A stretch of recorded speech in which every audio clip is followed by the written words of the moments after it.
Saint Reetha സ്കൂളിലെ ഹിജാബ് വിവാദത്തിൽ വിദ്യാർത്ഥിയുടെ രക്ഷിതാക്കൾ ഇന്ന് TC വാങ്ങില്ല. വിഷയം വെള്ളിയാഴ്ച ഹൈക്കോടതി പരിഗണിച്ച ശേഷം തീരുമാനമെടുക്കാനാണ് കുടുംബത്തിന്റെ നീക്കം. ഉച്ചയായ അവധിക്ക് ശേഷം സ്കൂൾ ഇന്ന് തുറക്കും. ഓക്കെ, ഇപ്പൊ ലബി സജീന്ദ്രനുണ്ട്. ലബി സജീന്ദ്രൻ, എന്താണ് ഈ കുട്ടിയുടെ പിതാവ് പറയുന്നത്?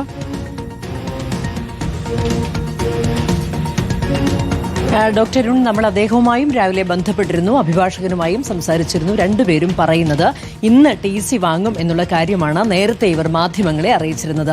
എന്നാൽ അതിനിടയിൽ തന്നെ മറ്റൊരു സ്വകാര്യ സ്കൂളുകളിലേക്ക്, ക്രിസ്ത്യൻ മാനേജ്മെന്റ് സ്കൂളിലേക്ക് തന്നെ മാറുന്നു എന്ന സൂചന വന്നു. അതിനിടയിൽ വിദ്യാഭ്യാസ മന്ത്രി തന്നെ ഇത്തരത്തിൽ സർക്കാർ സ്കൂളിലേക്ക് വരികയാണെങ്കിൽ അതിനെ സ്വാഗതം ചെയ്യുന്നു എന്ന് പറഞ്ഞു. ആ സമയത്ത് സർക്കാർ സ്കൂളിലേക്ക് കുട്ടി മാറുമോ എന്നുള്ള ഒരു സംശയമൊക്കെ വന്നിരുന്നു. എന്നാൽ കൃത്യമായി അതിനോട് പ്രതികരിച്ചിരിക്കുകയാണ് ഇപ്പോൾ കുടുംബവും അഭിഭാഷകനും. അതായത് ഇന്ന് TC വാങ്ങില്ല എന്ന് മാത്രമല്ല, ഈ അടുത്ത ദിവസങ്ങളിൽ, അതായത് അടുത്ത വെള്ളിയാഴ്ചയാണ് കേസ് ഇനി ഹൈക്കോടതി പരിഗണിക്കുക. അതിനുശേഷം കോടതിയിൽ നിന്ന് ഒരു അന്തിമ തീർപ്പ് വന്നതിന് ശേഷം മാത്രമേ TC വാങ്ങുന്ന കാര്യവും ഒപ്പം തന്നെ സ്കൂൾ മാറ്റുന്ന കാര്യവും തീരുമാനിക്കുകയുള്ളൂ.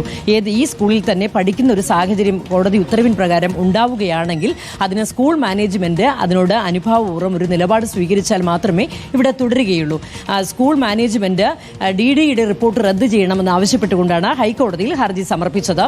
ഈ ഹർജി കോടതി പരിഗണിച്ച ദിവസമാണ് കുട്ടിയെ കൂടി അതിലേക്ക് കക്ഷി ചേർത്തത്. എതിർകക്ഷിയായി ആ കേസാണ് വെള്ളിയാഴ്ച പരിഗണിക്കുക.